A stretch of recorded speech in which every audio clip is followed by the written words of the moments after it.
When the market collapsed, it wasn't a crash in the sense of a sudden, catastrophic explosion. It was more like a silent landslide, a relentless tide of red numbers bleeding across every screen. Traders stared in stunned disbelief as graphs plummeted, the green of profit overtaken and drowned by crimson loss.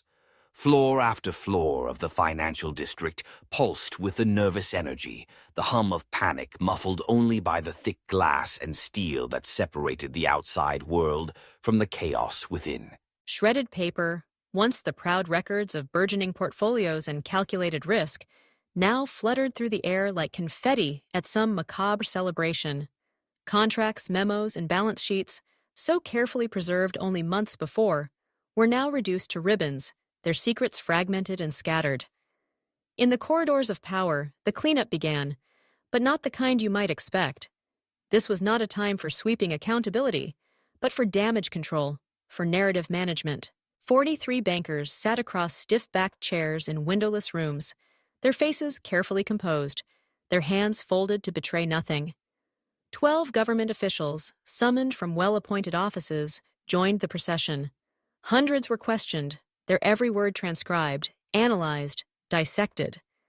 Some claimed ignorance, their eyes wide with feigned innocence, as if the billions had evaporated overnight without so much as a whisper. Others insisted it was all standard practice, no different from last year or the year before. The rules, they said, were always flexible in this industry. The system, they argued, was designed to bend. Amid the deluge of blame and evasion, only 5 would eventually see the inside of a jail cell. Their faces appeared on the evening news, somber and resigned, the designated scapegoats for a catastrophe engineered by many. For the rest, life continued with barely a ripple. Some slipped quietly into retirement, their fortunes intact, their names gradually fading from the headlines. Others disappeared overseas, where new opportunities awaited, where their pasts were less likely to catch up with them. The world moved on, as it always does, eager to close the chapter on a scandal too complex for easy retelling. The investigation wound its way through marble-floored offices and hushed conference rooms, leaving behind a trail of unanswered questions and unresolved grievances. In the courtrooms, artists sketched quick impressions, shadowy figures hunched over microphones, stern judges peering over spectacles, lawyers gesticulating with practiced fervor. The air was thick with the language of accountability, but the outcomes suggested otherwise. Plea bargains were struck, settlements were reached. The public's appetite for justice was dulled by the slow, grinding machinery of bureaucracy. Meanwhile, far away from the glare of cameras and the clamor of protest, a luxury yacht cut a silent path across tranquil waters. On its deck, champagne glasses clinked and laughter drifted into the night. The world of high finance is nothing if not adaptable, and those who survived the crash found comfort in familiar opulence. The sea, indifferent to human folly, offered a sanctuary for those who could afford it. In the aftermath, the irony became almost unbearable. The bank at the center of the scandal had once proudly emblazoned its slogan across billboards and television screens. "We serve every citizen." The words now rang hollow, a cruel joke at the expense of those left behind. It turned out, in the end, that their service extended even to those who could no longer speak for themselves: the buried, the ruined, the forgotten. In boardrooms and back alleys alike, a new wisdom emerged. The dead don't talk. And neither, it seemed, did the very rich. The satire of silence settled over the city like a heavy fog. News anchors spoke in measured tones, dissecting the nuances of regulatory failure and systemic risk. Editorials called for reform, for oversight, for a reckoning that never quite materialized. The people watched, some with outrage, others with weary resignation. The machinery of finance was too vast, too intricate, its operators too skilled at navigating the gray areas between right and wrong. A poster, faded and torn, still clung to the wall outside the shuttered branch office. Its bold lettering, once a promise, now seemed an accusation. "We serve every citizen." Passers-by glanced at it, some shaking their heads, others barely noticing. The city had seen scandals before and would again. The cycle of boom and bust, of hubris and consequence, was as old as money itself.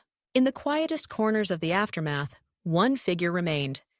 A banker, once lauded for his acumen, now sat alone on a stone bench. In his hands, a cup of coffee steamed in the chill morning air. Around him, gravestones rose in orderly rows, silent witnesses to the cost of ambition unchecked. He sipped thoughtfully, his gaze drifting over the names etched in granite. The world he had known, of risk and reward, of winners and losers, seemed distant now, like a half-remembered dream. But even here, in the hush of the graveyard, the rituals of the wealthy endured. The suit was tailored, the watch gleamed, the shoes shone with careful polish. The banker's solitude was not penance, but preference. He had survived the storm, weathered the scrutiny, emerged not unscathed, but unbroken. The system, after all, had been built to protect its architects. As the city woke and the day began, the lessons of the crash lingered, unspoken but understood. Justice, when it arrived at all, came slowly and selectively. Accountability was a currency in short supply, traded only when absolutely necessary. For most, the scandal was a distant memory, a cautionary tale to be retold when the next bubble began to swell. Yet beneath the surface, the wounds remained. Families whose savings had vanished, whose futures had been mortgaged for the benefit of a few, struggled to rebuild. Small businesses closed their doors, their dreams collateral damage in a game they never agreed to play. The gap between promise and reality yawned wider, a chasm filled not with answers, but with silence. In boardrooms and legislative chambers, the language shifted, but the substance stayed much the same. New regulations were drafted, old loopholes quietly preserved. Lobbyists whispered in the ears of lawmakers, reminding them of the delicate balance between oversight and innovation.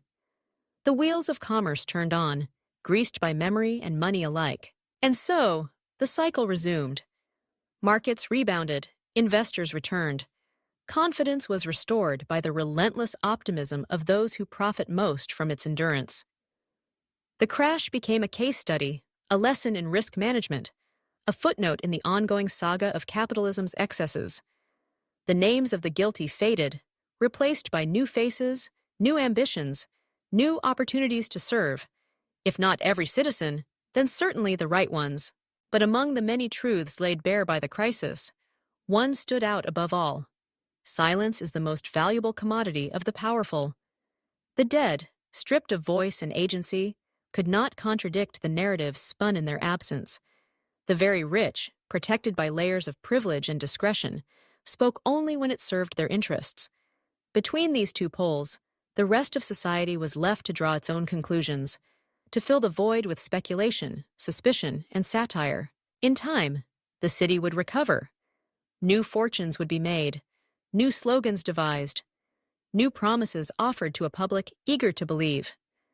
The lessons of the crash would be debated, dissected, and ultimately diluted.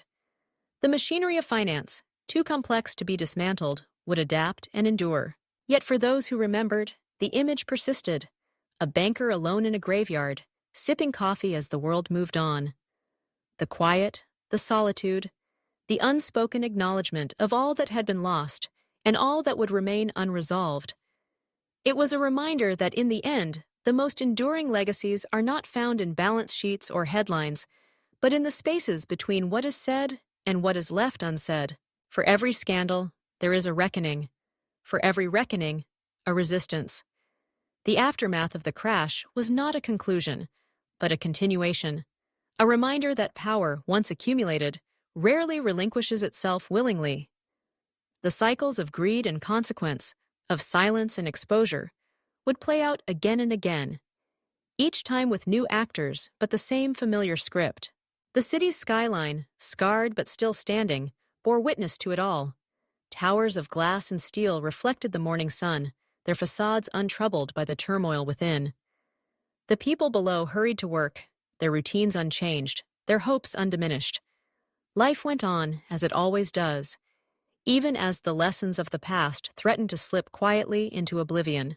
But somewhere, in the quiet heart of the city, The satire of silence lingered, a caution, a warning, a challenge to those who would listen. The dead don't talk, and neither do the very rich. In that shared silence, the true cost of the crash was measured, not in dollars lost or jail terms served, but in trust eroded and futures foreclosed. And so, as the days turned into weeks, and the scandal faded from the front pages, a new normal emerged.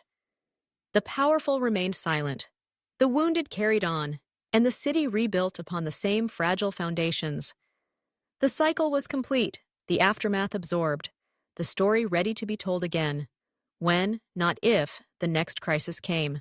For now, the banker finished his coffee, stood, and walked away from the graves. The world awaited, indifferent and unknowing, ready to be served once more.